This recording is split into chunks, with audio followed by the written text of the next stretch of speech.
On a cold, rainy night, Ethan Parker, a single father, cleared the last table of his shift. The elegant woman in the black Armani suit had sat for over an hour nursing coffee, then left without a single dollar in tips, just an empty plate and a folded note tucked beneath the rim. When Ethan unfolded it, refined handwriting appeared with a message that stopped his heart cold.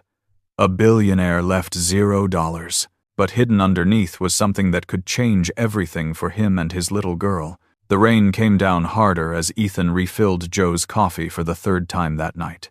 Old Maple Diner sat on the edge of town where the streetlights flickered and the pavement cracked. The kind of place where nobody came unless they had to.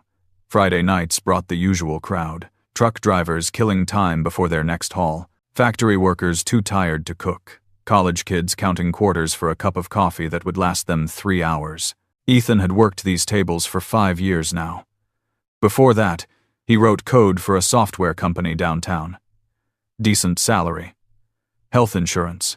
A future that made sense. Then Emily died in a car accident on a Tuesday afternoon, and suddenly none of it mattered. Their daughter, Lily, was 2 years old. Someone had to be there when she woke up.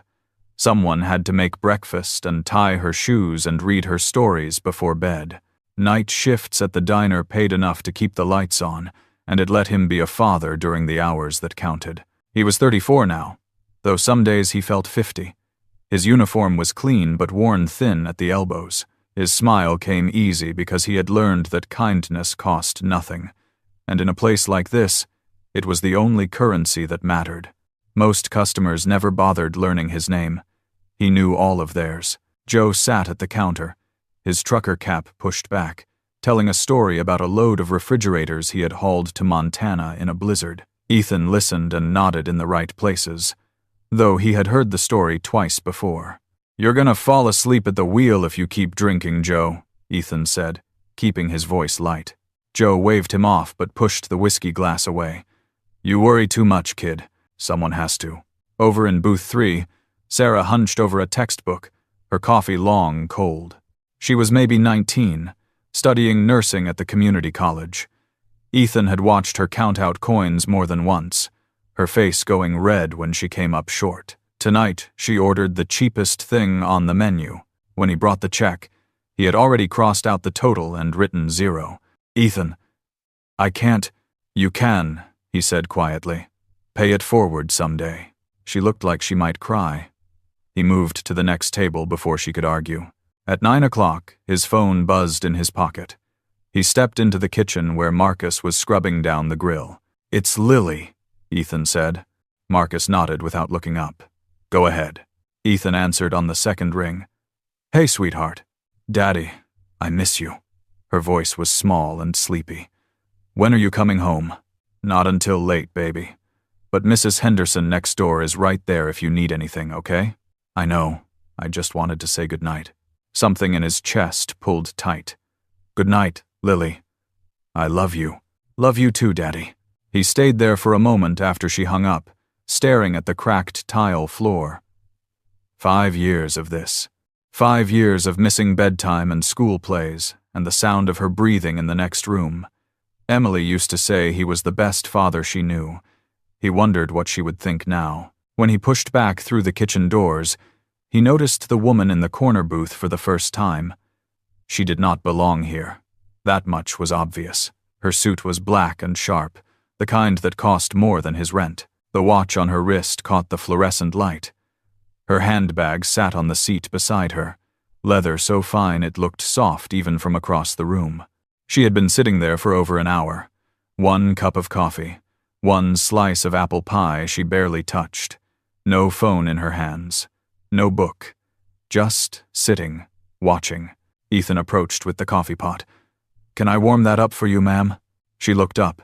Her eyes were dark and measuring, the kind of gaze that saw too much. "Hope the coffee's warm enough for this cold night, ma'am," he added, trying to fill the silence. "It's fine." Her voice was smooth, controlled. She looked back down at her cup. He retreated. Something about her made him uneasy.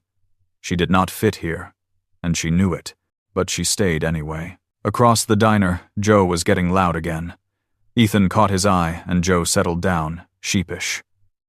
In booth 3, Sarah was packing up her books, mouthing "thank you" one more time. Ethan waved her off. The woman in the corner watched all of it. At 10:30, she stood and walked to the counter. Ethan met her at the register. "Just the coffee and pie?" he asked. "Yes." The total came to $8.50.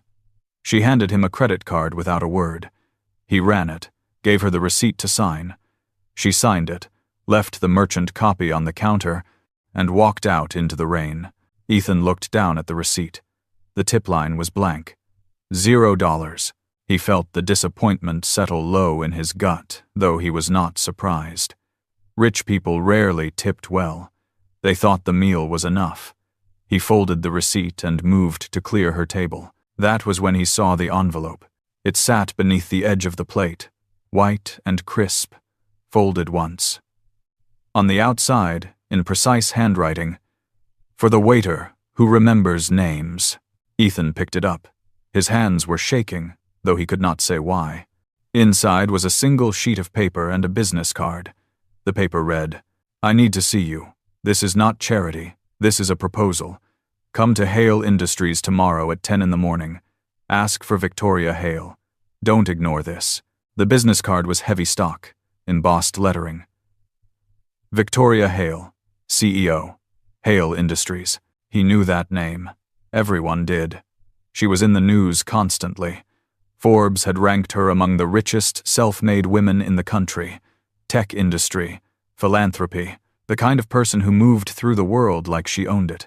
And she had just sat in his diner for an hour, left $0, and told him to come see her. His first thought was that it was a prank. His second was that it was a scam. Rich people did not leave notes for waiters. They did not care what happened after they walked out the door. But something about the way she had watched him, the way her eyes followed every move, like she was studying him, testing him. He slipped the note and card into his pocket and finished his shift in a daze. By the time he got home, it was 2:30 in the morning. The apartment was dark except for the nightlight in Lily's room. He checked on her first. She was asleep, curled around her stuffed rabbit, her hair tangled on the pillow. He stood there for a long time, just watching her breathe. His phone buzzed. An email from Lily's school. He opened it, squinting at the screen. The subject line read, "Important update on tuition." He read it twice to make sure he understood. Next semester's tuition was increasing. The school was implementing a new enhanced learning program. The cost was going from $1,200 to $2,500. His bank account had $340 in it. He sat down on the edge of his bed and stared at the wall. Lily could not transfer schools. She had friends there. Her teachers knew her. It was the only stable thing in her life after Emily died. He could not take that away from her. But $2,500. He did not have it. He would not have it. The note in his pocket felt heavy. He pulled it out and read it again. Victoria Hale, Hale Industries, 10 in the morning. This is not charity. This is a proposal. What kind of proposal? What could a billionaire possibly want from him? He thought about ignoring it, throwing the note away, pretending it never happened. Rich people did not help poor people without wanting something in return. That was how the world worked. He had learned that the hard way. But then he thought about Lily, about the school email, about the $340 that would not stretch no matter how hard he tried. If there was even a 1% chance this could help her, could he really walk away? He lay down but did not sleep. He watched the ceiling and thought about Emily. She had been a nurse at the county hospital. She worked doubles and overnight shifts and never complained. The night before she died, she told him, "Give her the life I couldn't give her." He had been trying. God, he had been trying. But it was never enough. At 6 in the morning, Lily crawled into his bed. Her hair was a mess and her eyes were still half closed. She pressed her face against his shoulder. "Daddy, did you sleep well?" "I did, sweetheart," he lied. "I had a dream about Mommy." She said she was proud of us. His throat closed. He pulled her closer. "She is, baby. I promise. Are you going to work today?" "Not until tonight. We have the whole day." She smiled and closed her eyes again. He held her and stared at the wall and made his decision. He would go to Hale Industries. Not because he believed in miracles, not because he thought a billionaire would save him, but because he needed to know what she wanted.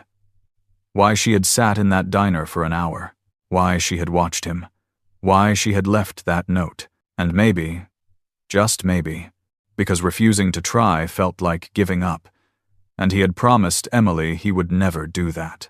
The building was 40 stories of glass and steel, the kind that reflected clouds and made you feel small just looking at it. Ethan stood on the sidewalk across the street for 10 minutes before he crossed. He wore the only suit he owned, the one from his wedding 7 years ago. It was too tight in the shoulders now and the pants were a little short, but it was the best he had. The lobby smelled like expensive cologne and fresh flowers, marble floors, a reception desk that looked like it belonged in a museum. The woman behind it glanced up as he approached, her smile professional and distant. "I'm here to see Victoria Hale," Ethan said. His voice came out rougher than he meant it to. The receptionist's smile did not change, but something shifted in her eyes. "Do you have an appointment?" "She asked me to come. My name is Ethan Parker." The woman picked up her phone and murmured something he could not hear. She listened, then hung up. And this time when she looked at him, there was surprise. 38th floor. The elevator on the left. He rode up alone, watching the numbers climb. His reflection stared back at him from the polished walls. He looked out of place, like someone who had wandered in from another life. The doors opened onto a hallway of glass and dark wood. A young man in an expensive suit met him immediately.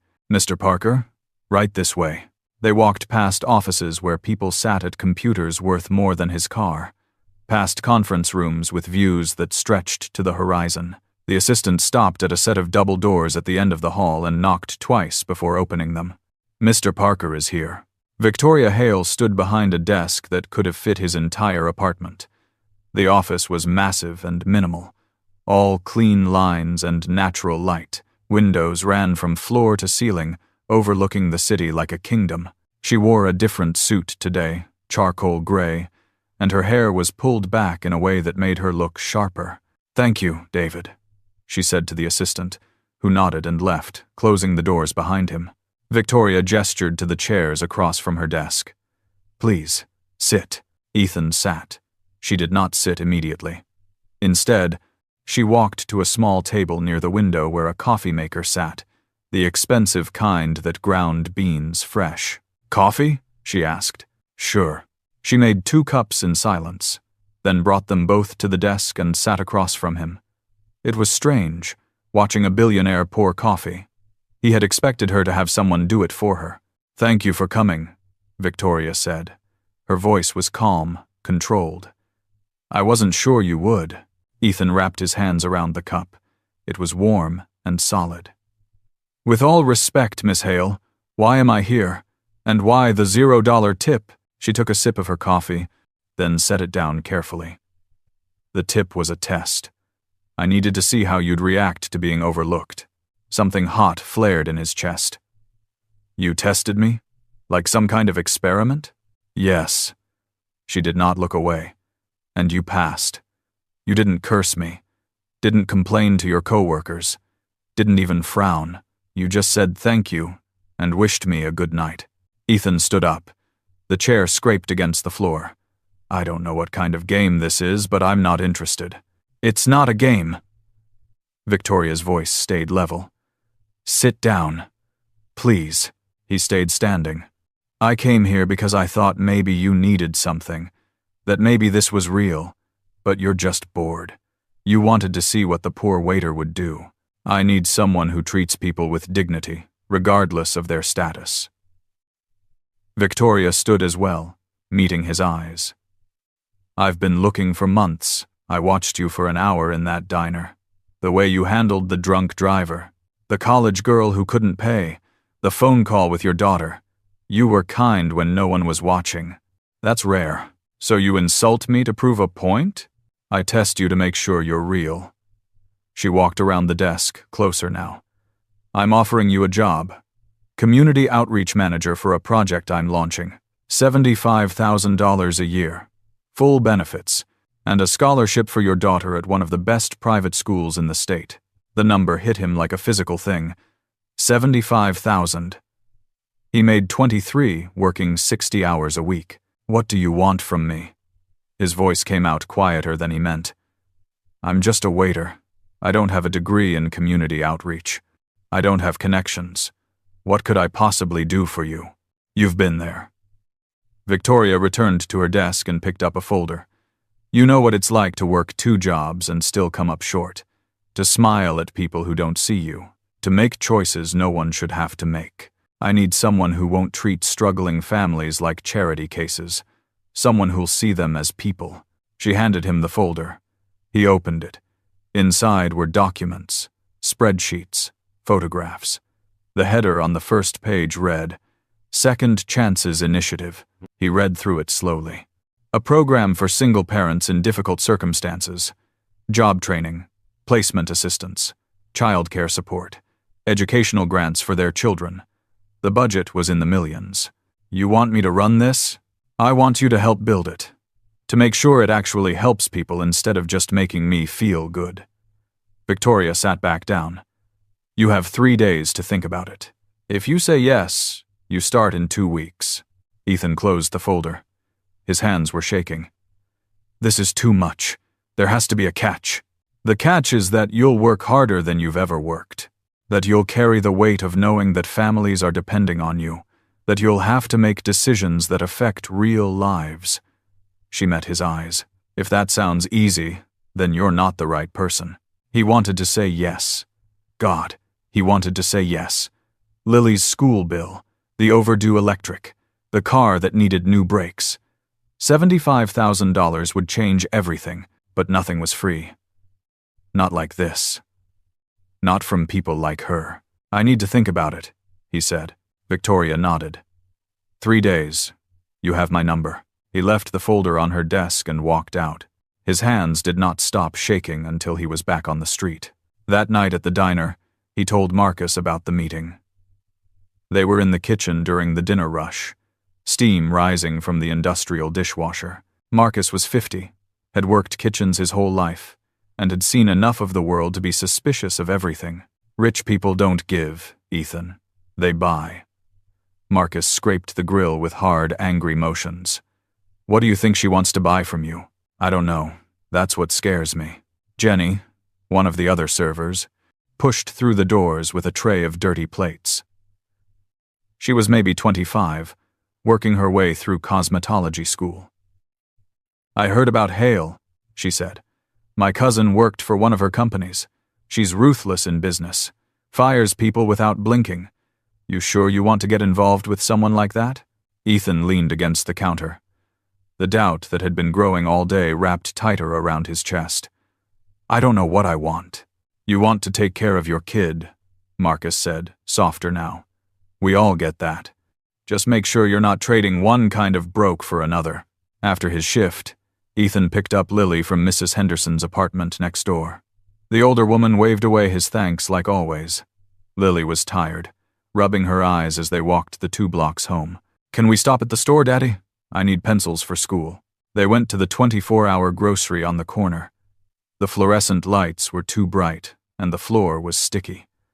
Lily held his hand as they walked down the school supply aisle. She picked out the cheapest pack of pencils, already knowing not to ask for the fancy ones. On their way to the register, they passed the book section.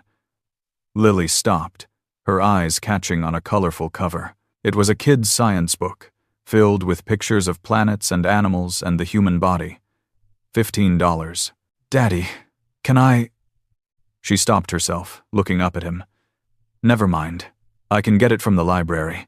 He looked at the book, at his daughter's face, at the way she had already learned not to ask. Next time, sweetie, he said, his voice rough. It's okay, Daddy. I can borrow from the library. She said it with such easy acceptance that it broke something in him. They bought the pencils and walked home in silence. After Lily was asleep, Ethan sat at his laptop and searched for Victoria Hale. Pages of results came up. Articles about her company, interviews about her philanthropy, a Forbes profile from 2 years ago. He clicked through them, reading everything he could find. Most of it was what he expected. Self-made billionaire, tech industry, started her company in her garage and built it into something worth billions. But then he found an older article, buried several pages deep. It was from a local newspaper, dated 2010. The headline read, "From Waitress to Boardroom, Victoria Hale credits late mother's work ethic." He read it twice. The article mentioned that